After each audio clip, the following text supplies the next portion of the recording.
பாருங்க, ஒருத்தர் கூட பொய் சொல்லலை அப்படின்னு வைங்க எட்டயாபுரத்தில். இப்பவே என் பின்னாடி ஒரு கோரஸா ஒரு சத்தம் கேட்கு, நடக்காது, நடக்கவே நடக்காது, பொய் சொல்லாத ஆட்களை பார்க்கவே முடியாது, முடியவே முடியாது. ஹல்லேலூயா.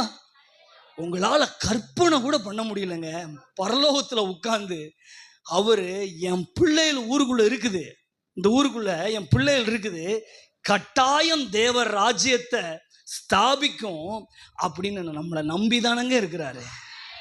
எங்க முடியலனாலும் செய்திக்கு ஒரு ஆமேனாலும் சொல்லுங்க, முடியல அப்படின்னாலும் ஒரு சத்தம் அவர் அல்லேலூயா சொல்லுங்க. அப்ப இந்த ஆமேனுக்கு அல்லேலூயாவுக்கு அர்த்தம் முடியாது. அப்படிதான் சொல்ல வரீங்க? முடியலன்னா ஆமேன்னு சொல்லுங்க, என்ன சத்தமா ஆமேன்னு சொன்னீங்க? முடியலன்னா ஒரு அல்லேலூயா சொல்லுங்கன்னு அல்லேலூயா அப்படின்னா என்ன?